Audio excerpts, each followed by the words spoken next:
गायत्री मंत्र के जाप के द्वारा आप आडंबरों को पीछे छोड़ते चले जाते हो, सिर्फ सत्यता पर विश्वास करने लगते हो, पाखंडों को पीछे छोड़ते चले जाते हो। जैसे कि मैं आज आपको कुछ कहानी सुनाऊंगी, कहानी नहीं सत्यता है जो मेरे साथ घटित हुई हैं, उन्हीं बातों को आपको बताने वाली हूँ। क्योंकि मैंने कभी पाखंडों और आडंबरों पर विश्वास नहीं किया, पहले शायद करती होंगी मैं, लेकिन शुरू से ही एक तो मेरी विचारधारा इसी टाइप की थी कि मैं पाखंड और आडंबरों पर विश्वास नहीं करती थी, क्योंकि मेरे पिता आर्य समाजी विचारधारा के थे।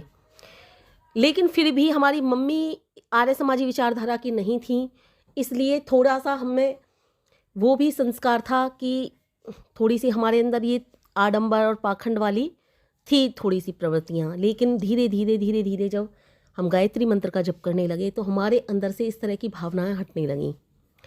आज मैं ये कह सकती हूँ पूर्णतया कि मैं सिर्फ और सिर्फ सत्यता पर विश्वास करने वाली हूँ। जो केवल और केवल रिसर्च पर साबित होती हैं बातें, या फिर जो मैं खुद अनुभव करती हूँ बातों को, या फिर कह सकते हो कि जो बात मुझे सत्य लगती है वो मैं कहने से कभी किसी से डरती नहीं हूँ। मैं वो सामने से बात कहती हूँ। इसी के आधार पर मैं आपको एक बात सुनाती हूँ। 4-5 साल पहले की बात है। 4-5 साल पहले हमारे यहाँ माता पूजी जाती हैं 2 बार। जिनके यहाँ पूजी जाती होंगी वो जानते होंगे। एक तो होली पर पूजी जाती है, होली के कुछ दिन बाद, और एक जन्माष्टमी के कुछ दिन बाद पूजी जाती है। तो मेरी सासू माँ बूढ़ी हो चुकी हैं अभी है, लेकिन वो इस तरह का कोई कार्य करती नहीं है घर में। तो उन्होंने ये जिम्मेदारी मुझे ही दे रखी है, त्यौहार वगैरह पर इस तरह के कार्य करने हैं। लेकिन जो मुझे अच्छा लगता है, जो सटीक लगता है, केवल मैं वही कार्य करती हूँ। 4-5 साल पहले की बात है। तो उन्होंने मुझसे कहा कि तुम्हें माता पूजनी है। मैंने कहा मैं नहीं पूजूंगी माता। वो बोली तुझे पता नहीं है, तूने माता पूजने के लिए मना कर दी, माता तेरे लिए बहुत ज़्यादा दुखी कर देंगी, उल्टा कर देंगी कि माता तुझे इतना रोग फैला देंगी, बच्चे रोगी हो जाएंगे। उनका कहना चेचक से था। जो चेचक रोग होता है वो उसी को कहते हैं कि माता निकल आई बच्चों की। तो मैंने कहा मम्मी एक बात बताइए, माता कौन होती हैं? जो दुख दें वो माता होती हैं क्या? माँ अपने बच्चे को जीवन में भी कभी दुख दे सकती हैं? कभी नहीं दे सकती। यदि हमने कोई अपराध भी किया है ना, तो हमारी माँ 1-2 दिन शायद हमसे, मैं जो जन्म देने वाली माँ है उसकी बात कर रही हूँ, 1-2 दिन शायद हमसे नाराज़ हो, लेकिन उसके बाद वो हमारे उस अपराध को भी क्षमा कर देती है। दूसरा, जो जिसने जन्म ही नहीं दिया, जो जगदात्री माँ है, वो तो हमसे कभी नाराज हो ही नहीं सकती। और फिर वो माँ कैसी जो अपनी भक्ति कराए? वो भगवान कैसा, वो ईश्वर कैसा, वो परमात्मा कैसा, जो हमसे ये कहे कि अपनी भक्ति करो, मेरी भक्ति करो, और मेरी भक्ति ना करोगे तो तुम्हारे लिए मैं बीमार कर दूंगा। मैंने उनसे यही कहा, मैं एक बात बताइए, मैं इस ऐसी माँ को नहीं मानती जो माँ बीमार कर दे हमें, और वो माँ हो ही नहीं सकती जो हमें बीमार करे। ये मम्मी एक रोग होता है माता, जिसे आप कह रही हो, पूजने से कुछ नहीं होता। उसमें क्या होता है, माता में पुए बनाए जाते हैं, पुए बच्चों पर उतार कर, सभी पर घर में उतार कर कुत्तों को खिलाए जाते हैं। तो मैंने कह दिया कि मतलब अपना रोग, तुम, उनका कहने का मतलब तात्पर्य उतारना फिर कुत्तों को खिलाना, यानी कि हमने अपना रोग उतार करके कुत्तों को दे दिया। ये एक तरह से टोटका भी कह सकते हैं, या फिर एक तरह से पूजा, या किसी भी तरह से कह सकते हो, मान सकते हो जो मानने वाले हैं। मैंने कहा अपना रोग उतार कर हम कुत्तों को खिला रहे हैं। पहले तो मेरी ऐसी कोई धारणा है ही नहीं कि इस तरह से कोई रोग उतर भी जाता है। दूसरा, हम इस तरह से उतार कर कुत्तों को खिला रहे हैं, यानी कि अपना रोग दूसरों को दे रहे हैं। उसके अंदर भी तो जीव है। क्या ये अच्छी बात हुई? मुझे तो अच्छी कतई नहीं लगी।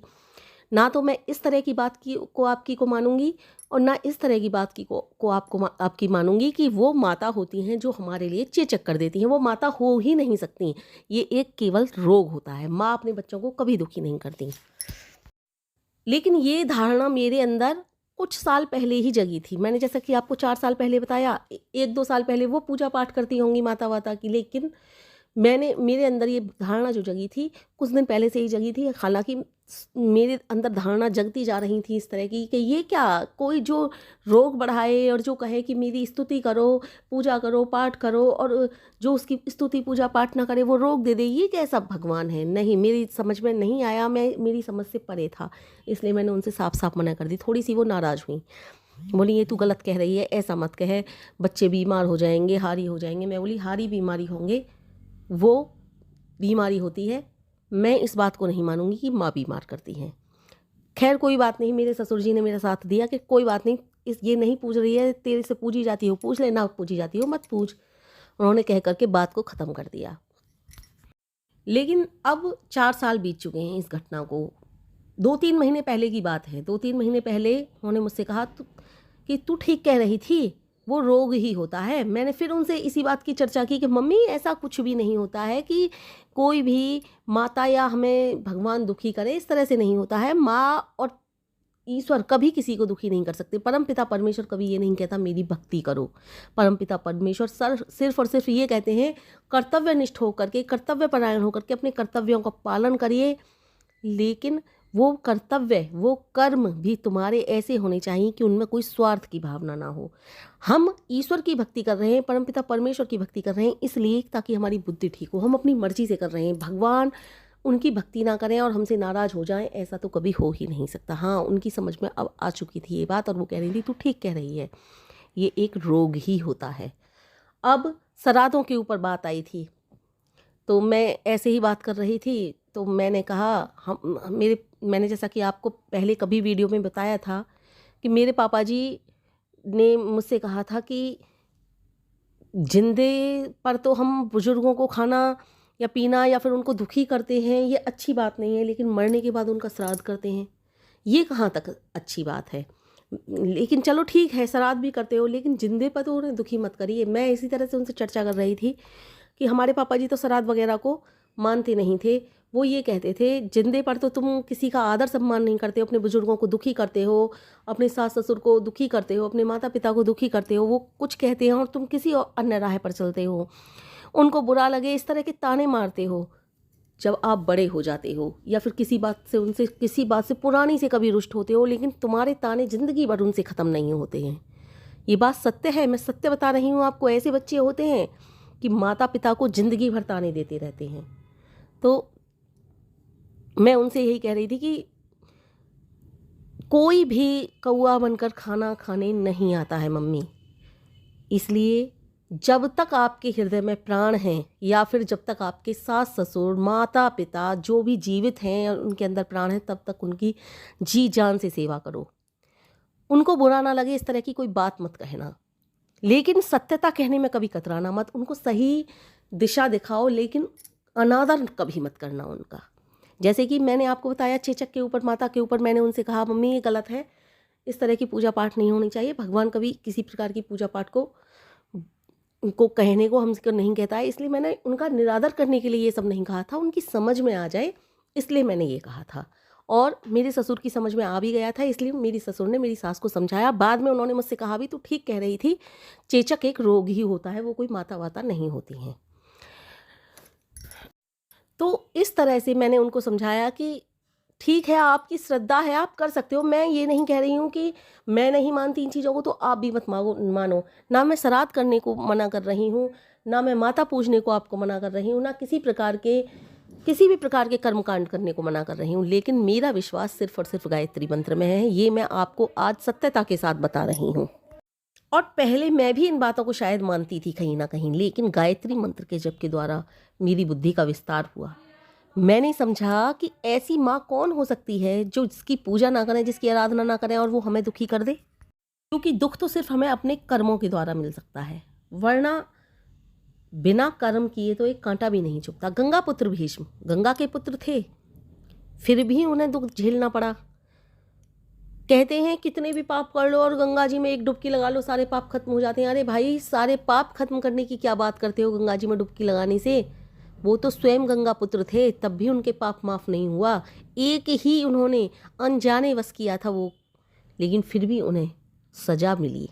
इसलिए गायत्री मंत्र के जप के द्वारा इतना तो मैं समझ सकी हूँ और समझ सकती हूँ कि हाँ, गायत्री मंत्र के जप के द्वारा मनुष्य सिर्फ और सिर्फ सत्यता पर विश्वास करने लगता है। जो सामने है उस पर विश्वास करने लगता है, जो सामने है ही नहीं उस पर कतई विश्वास नहीं करेगा।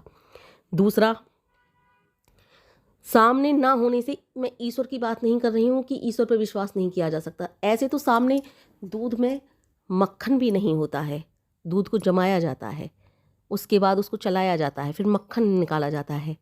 तो मैं ऐसी बातों की बात नहीं कर रही हूँ जो प्रमाणित हुई ही ना हो, इस तरह की बात पर विश्वास नहीं कर सकती।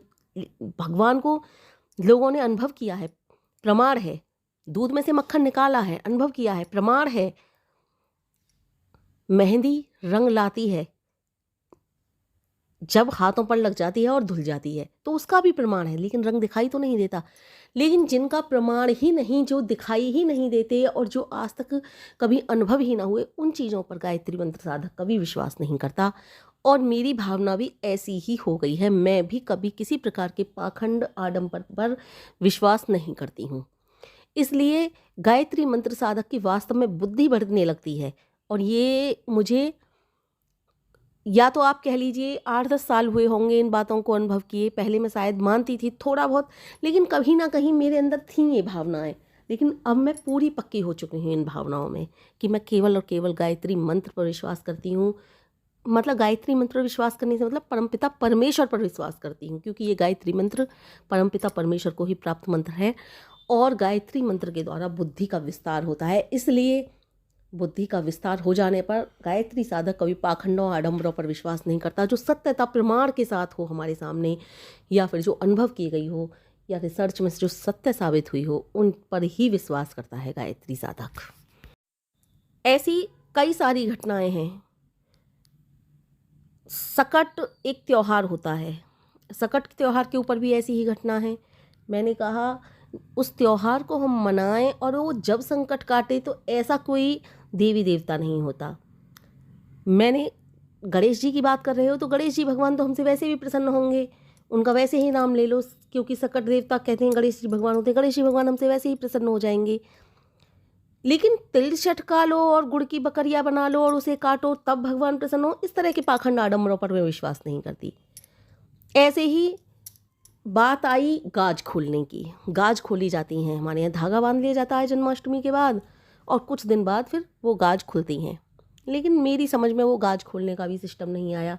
कहानी सुनाती थी कि गाज थी, राजा थे, राजा ने गाज का अपमान कर दिया, इसलिए उनके जीवन में बहुत सारी संकट दुख मुसीबत आई। मैंने कहा नहीं, राजा के सामने इसलिए संकट मुसीबत नहीं आई, कर्मों का फल ही हमारे सामने आता है। परम पिता परमेश्वर कभी इस बात से नाराज़ नहीं होते कि इसने मेरा अपमान किया है। हाँ, उन्होंने गाज का अपमान यानी कि अन्न का अपमान किया था, इसलिए उनके सामने दुख संकट मुसीबत आए।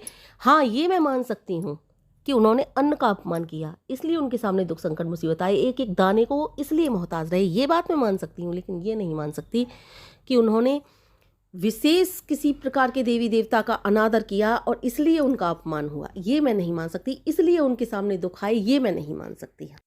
जैसा कि मैंने पहले ही कह चुकी हूँ कि कोई भी देवी देवता, परमपिता परमेश्वर या फिर कोई भी, वो ये नहीं कहता कि मेरी भक्ति करो, वो ये नहीं कहता मेरी भक्ति करो और मेरी भक्ति के द्वारा ही मैं तुमको सुख प्रदान करूँगा। जैसे कि गाज खोलना, कि गाज खोलोगे तभी तुम्हें सुख प्रदान होगा। जैसे कि सकट पर तुम तिल चटकाओगे और तिल की बकरियाँ काटोगे तभी आपको मैं सुख प्रदान करूँगा। जैसे कि आप माता, जैसा कि मैंने बताया, माता को पूजो तभी मैं आपको सुख प्रदान करूँगी, ऐसा कभी परमपिता परमेश्वर नहीं कहता है।